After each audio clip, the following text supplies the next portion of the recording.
आपने पीएम आवास योजना के लिए आवेदन किया है तो इस वीडियो को बिल्कुल स्किप मत कीजिए, क्योंकि आज की इस वीडियो में मैं बताने वाला हूं पहली किस्त कब आएगी और दूसरी किस्त और तीसरी किस्त कब मिलेगी, हर किस्त में कितने रुपए मिलेंगे, किन लोगों को पैसा रुक सकता है और किन का नाम लिस्ट से कट सकता है और किन लोगों को इस योजना का लाभ मिलेगा। इस वीडियो को आखिरी तक जरूर देखेंगे। पूरी जानकारी आज की इस वीडियो में आप सबको डिटेल में देने वाले हैं। तो वीडियो पसंद आए तो वीडियो को लाइक करेंगे और चैनल पर पहली बार होंगे तो चैनल को सब्सक्राइब करके बेल आइकन को प्रेस जरूर कर देंगे।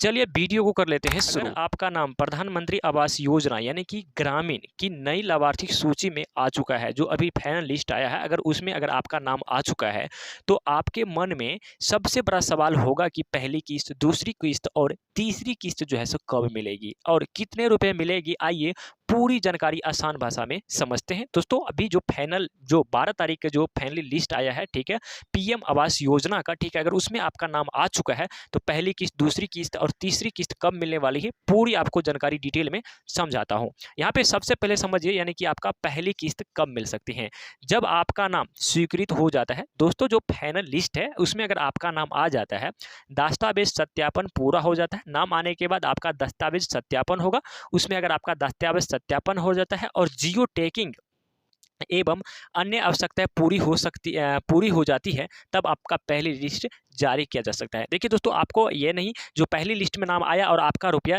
मिल जाएगा, ठीक है, ऐसा नहीं होता है। यहाँ पे देखिए आपको प्रोसेस करना होता है, आपको दस्तावेज सत्यापन पूरा करना होता है, जियो टैगिंग, ये सारी चीज़ क्लियर करने के बाद आपको रुपया यहाँ पे पहली किस्त मिल सकता है। अब सबसे बाद यहाँ पे ये समझते हैं आखिरकार पहली किस्त कितना मिलता है। अगर देखा जाए दोस्तों तो पहली किस्त लगभग यहाँ पे 40,000 रुपये राशि यहाँ पे देती है। इस राशि से लाभार्थी को घर का निर्माण शुरू करना होता है। जो ये 40,000 रुपया दिया है, इससे आपको घर का निर्माण करना जो है शुरू कर देना होता है।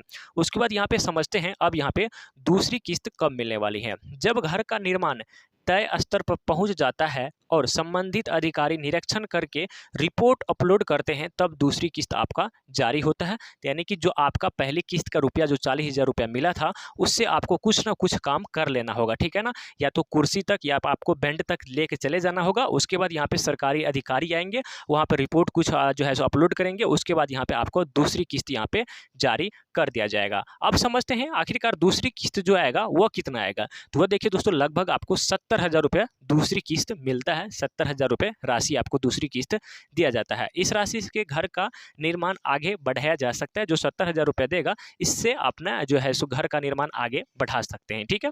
उसके बाद यहाँ पे अब आता है, उसके बाद आपको यहाँ पे तीसरी किस्त, ठीक है, जब मकान का निर्माण लगभग पूरा हो जाता है और अधिक अंतिम सत्यापन सफल हो जाता है, तब जाके तीसरी और अंतिम किस्त जारी किया जाता है।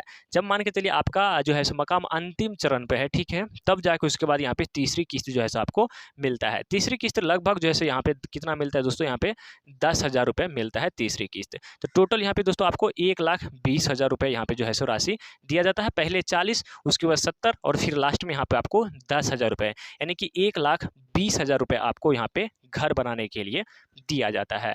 यहाँ पर अगर देखा जाए तो इनके तहत जो है सो इस तरह जो है सामान्य क्षेत्र में कुल सहायता राशि 1,20,000 तक दी जाती है। अब बात करते हैं किन लोगों को लाभ मिलेगा। मान के चलिए अगर आपका सूची में नाम आ भी गया है तो क्या आपको लाभ यह मिल सकता है। चलिए जानकारी समझते हैं, ठीक है। यहाँ पे साफ साफ लिखा है लाभ किन को मिलेगा। देखिए, जिनका नाम प्रधानमंत्री आवास योजना में स्वीकृत लाभार्थी सूची में आया हो, जिनका नाम दोस्तों ये लाभार्थी सूची में आ गया है उसको तो मिलेगा ही। साथ ही जिनके पास पक्का का जो है सो मकान नहीं होना चाहिए। आपके पास दोस्तों यहाँ पे पक्का का मकान नहीं होना चाहिए, उसके बाद ये लाभ आपको मिलेगा। और उसके बाद जिनकी सभी जरूरी जानकारी सही हो, यानी कि आप जो भी दस्तावेज लगाएंगे सभी के सभी दस्तावेज उसमें सही पाए जाते हैं, तभी जाके आपको यहाँ पे देगा दोस्तों, ठीक है। और जिनका बैंक खाता आधार से लिंक होना चाहिए। दोस्तों अगर आपका बैंक खाता आधार से लिंक नहीं रहेगा तो फिर आपका रुपया नहीं आएगा, चूंकि अब डीबीटी के माध्यम से रुपया भेजी जाती है, तो आपको आधार के जो है सो बैंक खाते से लिंक करना होगा। उसका जिनकी जो है ई-केवाईसी और दस्तावेज सत्यापन पूरा हो चुका है, उसके बाद इसको दिया जाएगा। और जिनका निर्माण कार्य समय पर शुरू किया गया है, इनको दोस्तों यहाँ पर मिल जाएगा। इनको कोई दिक्कत नहीं रहेगा, कहीं से भी नहीं, थोड़ा इसको तुरंत मिल जाएगा, ठीक है। अब जानिए किन लोगों को लाभ रुक सकता है या नाम कट सकता है। ठीक है, बहुत सारे ऐसे लोग हैं जिनका अभी तक नाम भी नहीं आया है और साथ ही अगर नाम आ भी गया है तो उसका पैसा जो है सो रुक सकता है, उसको रुपया नहीं आ सकता, रुपया आने में उसको टाइम लगेगा, वेट करना पड़ेगा, इंतजार करना पड़ेगा। ठीक है, जिनका लाभ रुक सकता है, यहाँ पे देखिए, जिनका दस्तावेज गलत पाए जाते हैं, कोई भी दस्तावेज आपको फर्जी नहीं लगाना है। अगर आप फर्जी लगाते हैं तो फिर आपका यहाँ पे रुपया रोक दिया जाएगा, आपका रुपया नहीं आएगा। और जिनका ई केवाईसी पूरी नहीं होती है, आपको ई केवाईसी भी पूरी करनी है। अगर आपका ई केवाईसी पूरी नहीं है तो ई केवाईसी आपको पूरी कर लेनी होगी। जिनका बैंक खाता बंद है या आधार से लिंक नहीं है, दोस्तों ये भी जानते हैं, जिन्होंने गलत जानकारी देकर आवेदन किया है, आपको गलत जानकारी बिल्कुल नहीं देना है, आपको सही सही जानकारी उसमें फिलअप करना होगा। ठीक है, जिन्होंने तय सीमा से में कम निर्माण जो है मकान निर्माण शुरू नहीं किया है। ठीक है, मान के चलिए आपको रुपया दे दिया गया है। ठीक है, मान के चलिए पहली किस्त मिल गया, आप जो है मकान शुरू नहीं किए तो फिर आपको दूसरी किस्त अटका देगा, भाई आपको देवे नहीं करेगा। निरीक्षण में अनियमित मिलने पर, निरीक्षण जैसे ही अधिकारी आएंगे वो आपको निरीक्षण करेंगे, अगर वहाँ पर नहीं मिलते हैं तो पर भी आपका नहीं मिलेगा। यदि पहले से पक्का का मकान पुष्टि हो जाती है, अगर आपको पहले से पक्का का मकान पुष्टि हो जाती है तो फिर आपको नहीं मिलेगा, आपका पक्का का मकान नहीं होना चाहिए। ये था जिनको नहीं मिलेगा और नाम कट सकता है। ठीक है, चलिए अब समझते हैं यदि लाभार्थी की पात्रता समाप्त हो जाती है। ठीक है, किन लोगों का नाम सूची से हटाया जा सकता है। बहुत सारे ऐसे हैं जिनको सूची से नाम हटा दिया जा सकता है।